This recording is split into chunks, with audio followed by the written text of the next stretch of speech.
Welcome back to my channel. This is the first in a series of 5 videos about the Sacral Center, which is the source of power for generators and for manifesting generators. And it's a super important center with all of its gates and its channels for you to know about, whatever your type is, because we are all influenced by sacral energy. If you're a non-sacral type, you are still in a sacral world because 70% of the population are generators, and all generators have a defined sacrals. So you're getting to experience and amplify the energy of the generator beings who are around you. So it's definitely going to influence you. Plus, almost everybody has some gate on the sacral center defined. So even if it's open on you, if you're a projector or a manifestor or reflector and it's open, you still can have defined gates that are on the sacral, and that's going to influence you too. So in this series, we're going to cover all of that. Okay, let's go ahead and dive in.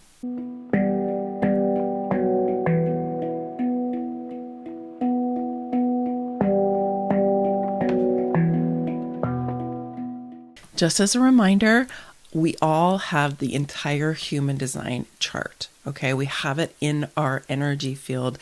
What we're mapping out on the human design body graph is actually a representation, one representation, because there are actually many. But this is one representation about how our energy flows. So we're going to talk about the sacral because, number one, 70% of the population are generators. And so this is a really important thing for us to know about as generators. But even if it's open on you, it is the most powerful engine in the chart. It provides long-term sustainable energy. So if you are taking care of yourself, if you are, eating well, getting enough sleep, not working too hard, even though you love to work, you generator types, then you will have long-term sustainable energy as a generator. But the non-sacral types are also going to be picking up that sacral energy and amplifying it. They need to then move away from the generators in their lives and allow that sacral energy to move out of their system so that they can come back more into their own center. However, it is possible through the kind of Kundalini yoga practices that I teach both here on YouTube and with my clients and in my programs, you can learn how to build the energy of that sacral center. If it's open on you, you won't be able to sustain it because that's what openness is like, right? The energy comes and it goes and it comes and it goes. But if it is defined on you, then as you build that energy, you'll be able to hold on to it more. But whatever the case, learning how to do energy practices that really build energy in that lower body is really helpful for you in terms of deconditioning, in terms of awakening your light body, in terms of building your energy field. There are so many benefits. So that's for another video. I have other videos about that. But I always like to just remind everybody that whether it's open or not, you have the opportunity to build that sacral energy and have an experience of it. Because, before human design even came around, in Asia and the different, both the medicine that was developed in Asia, the Ayurvedic medicine, Chinese medicine, Japanese and Korean medicine, which are kind of all connected, and then also martial arts, right? And then also yoga. All of these work with the human energy field in different ways, and all of them agree that we have power in the lower body, which is also known as the hara or the lower dantian. And this is also why when you do Pilates, I do Pilates, right? We build our core, right? We build our core abdominal energy so that it will support our spine. It'll support all of our other movement. So everybody agrees that this is a very important part of the body. And that for those of us who are women and have a uterus and have ovaries, right, then this is located in that part. And that's part of where our female creative energy is in this lower body. So it's good for us to develop our relationship with this. And human design gives us a kind of a unique perspective on what this is all about. And now I want to show you this next image, which I had made, which is more accurate in terms of us helping to understand that the human design chart is actually in the human body, right? And here you can see that the sacral is highlighted because it is the most powerful engine in the chart. And it's interesting when you look at it this way, you can see that actually the emotional solar plexus and the spleen are not connected directly to each other. They go through the sacral center, which is interesting because the spleen and the emotional solar plexus theoretically, right, would be above the sacral if we're looking at it in terms of its relationship to the chakra system. But it's not. I don't know exactly how it works, but what I would suggest is that the emotional solar plexus is, in my view, I didn't learn this anywhere, but in my view is like the second most powerful engine in the chart after the sacral. And so we've got that emotional solar plexus that's coming in there to be kind of part of that same kind of lower body power center. And even in the chakra system, sometimes we talk about the root and the first, second, and third chakras as almost being like a unit, because they're so connected in terms of how they work with each other. So that works with how we understand human design as well. So what's colored in on your chart is what we call defined, and it means that you have ready, reliable, ongoing, and consistent experience of that particular energy. You can change how you experience it when you have a different intention and you make new choices and you practice your life differently. But in general, the energies that are defined in your chart that are colored in are ones that you have a relatively consistent relationship to, unless and until you decide to change it. So when we decide to zoom in on the sacral center, we're going to be looking at the different gates of the sacral. You'll see that there's quite a few, and that these can be defined in your chart, whether the sacral is open or if it's defined. And it's good to get to know the qualities of the different gates. So that's what we're going to do in this series. So we're going to get to know the gates, and we're also going to get to know the circuits that the gates are a part of. So that's why we have 5 different videos, because we want to be able to zoom in on those different specifics. So this week we're going to zoom in on the gate 34, which is in the upper left-hand corner of the sacral center, and it is known as the gate of responsive power, and it's also known as the most powerful gate in the chart. So it's the most powerful gate on the most powerful center in the chart. So it's important, and it's also known as the busy gate, the busy gate. This is the energy that makes it possible for multitasking. Now, it is said that manifesting generators are designed to multitask. I think that's especially true if they have the 34 defined in their charts. And I am not a manifesting generator, but I do have the 34, and I'm definitely designed to multitask. I'm very good at it. And I do think that I get that from the 34. But interestingly enough, the 34 is in individual circuitry. But interestingly enough, the 34 is actually in 2 different subcircuits of individual circuitry. So we'll take a look at that as we dive in more closely. But let's just remember that individual circuitry, it's the biggest circuit that's in the chart, and it is here to be different. It's here to bring change. It doesn't fit in. It's where the evolutionary impulse of humanity runs through the human design chart. So that's going to be true for the gates that are associated, and also with the subcircuits and the channels. So interestingly enough, the 34 is part of 2 different subcircuits of individual circuitry. So first of all, it's part of the integration circuit. And this wiring is really complex over here on this part of the body. So if it's difficult for you to grasp it, it's okay. I still have to go back and review it when I'm going to talk about it, okay? So in the integration circuit is the 3457 and in the 3420, okay? The 3410 is not in the integration circuit. Okay, that's the one we're going to look at next. But the integration circuit does need time. It needs time to integrate. And so for that 5734 and for the 3420, it needs some time. And it's a little bit challenging for people who have that 3420. We'll talk about that in a second. But then the 34 is also part of the centering circuit, which goes from the sacral into the G and over into the will center. So like I said, this wiring over here is pretty complex. So let's talk about this 3410 first. While it's totally possible for you to go and look it up in a book as to say, well, what does this channel mean? Let's just take a look at the gates and look at where the energy is going. So with the 34 is on the sacral, right? So this is responsive power, and it's connecting to the gate of self-love, which is on the G center. And the G center is the center for love and lovability, identity, and direction.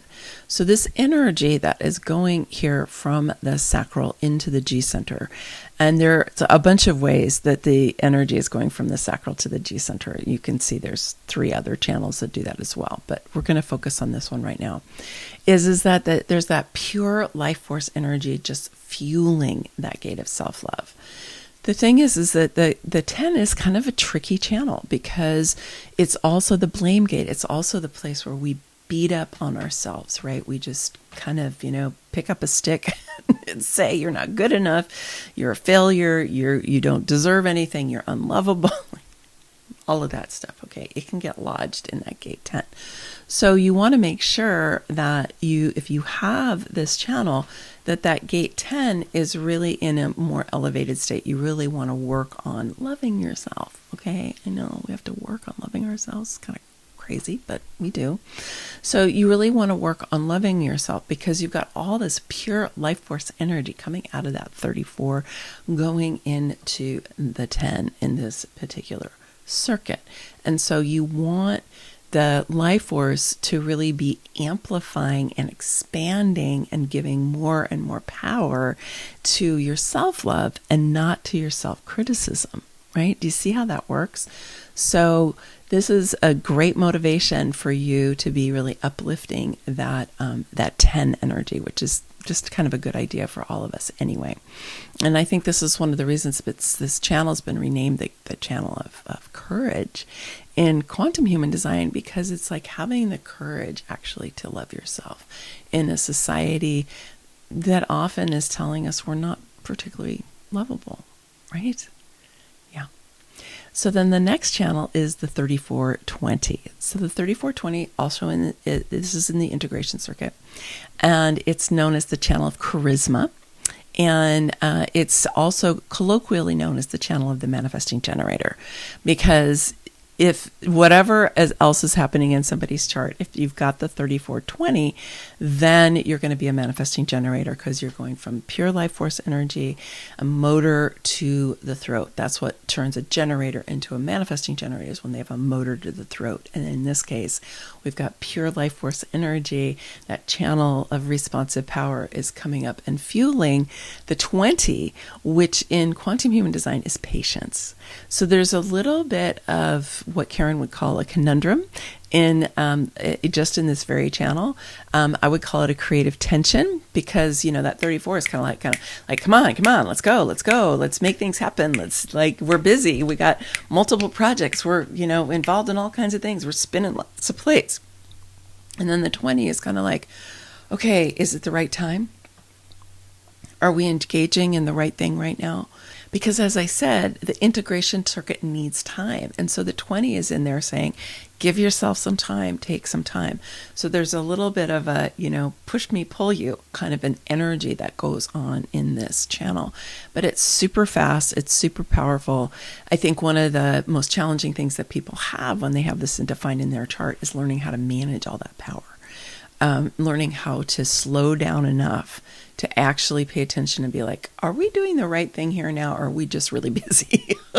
Because that can happen, because I know people who have this channel who kind of spin in circles because it's hard for them to get traction and know what it is they're focusing on. So the 34 can give power to the throat. It can give power to our ability to express ourselves, to be articulate, to activate things in our life, to manifest in our life. This is what the throat is about, and especially when it's connected to a motor. So if you have this in your chart, you are a manifesting generator. And really one of the biggest opportunities for you is to get to know this energy well enough that you are in charge of it rather than it being in charge of you, because that can definitely be the challenge. Okay, and then the last channel that the 34 is participating in is this one of the 5734. Okay, so the 10 was on the G center, so it's about love and lovability, identity, and direction. The 20's on the throat, so it's about activation, it's about articulation, it's about manifesting, and so on. And the 57 is on the spleen, and the spleen is the center for instinct and intuition and the immune system and right timing. So the thing about the 57 is here, if you think about it again, 34 is feeding power to that 57. And the 57 in traditional human design is known as the most intuitive gate in the chart. It can be highly intuitive, but it can also fall into fear, which is the same with any of the gates on the spleen. So the fear of the 57 is the fear of the future. So you want to watch out for yourself if you have this channel, or if you're, for any of these channels, if you grew up with somebody who had these channels, or you're around somebody who has these channels, you're going to be feeling it a lot. And you want to make sure that your 57 is not mired in fear. The thing about the splenic fears is that they are not accurate unless it's real in real time. It's real and present danger. And then it's like, ooh, fear of the future. Don't go to that event tonight. And then later on you find out that, there was a fire, or, there was some disaster that happened at the event or on your way there. And you're like, oh gosh, I'm glad I didn't go to that. Right. But then it'll pass, right? It won't be something that stays with you. If you have an ongoing fear of the future, that means that the 57 has kind of gone awry. And you want to be able to break out of that fear because it's not accurate. There's no reason to have an ongoing fear of the future.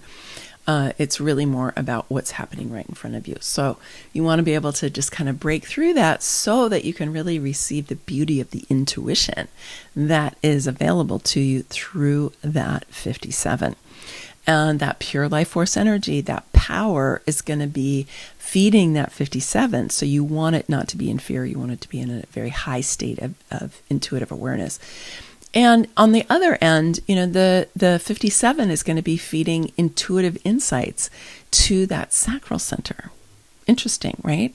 Just like the 10 is going to influence how you experience your life force energy. If you're in a place where you're really beating up on yourself and thinking that you're undeserving and unworthy and all of that, right? It's going to influence how much power you have to use from that 34, because you're really kind of just pushing down that energy, right? And then with the 20, if you're in a place where you're not slowing down at all, not paying attention, just like that, right? You're likely to fall into that spinning that I was talking about, because the 34 needs some support there from the 20. And if you're not giving it to it, then it can go a bit awry.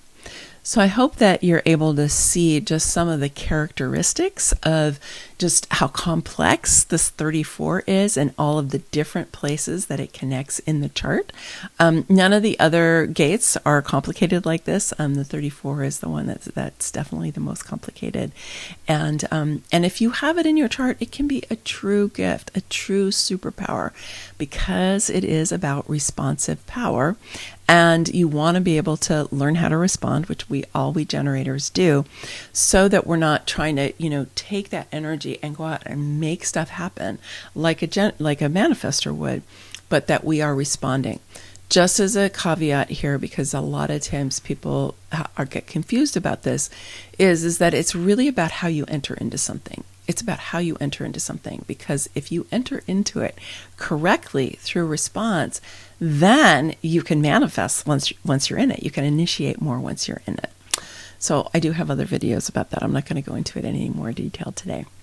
I hope that you enjoyed this video. I would love to hear your response to it. Do you have the gate 34 defined in your chart? Are you aware of its relationship to these other gates? How do you experience your sacral energy? And, what advice would you give to other people who are just learning how to work with their sacral? If you haven't already joined us in our Becoming Sovereign community, it is our quantum retreat center and our global community. We literally have people from all over the world who are there. And this month, next week, I'm actually going to do a Kriya practice, which is a deconditioning practice called Deconditioning by Design. So that's happening next week. And then on the first Thursdays of the month, I'm going to start doing a recurring, a free and open coaching session called Ask Me Anything. The only thing about that is you need to be willing to, be on camera and then to have me post the replay, because I will be posting the replay.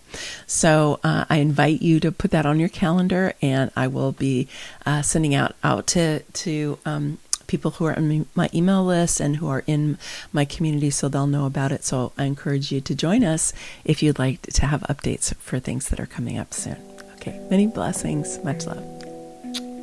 Bye for now.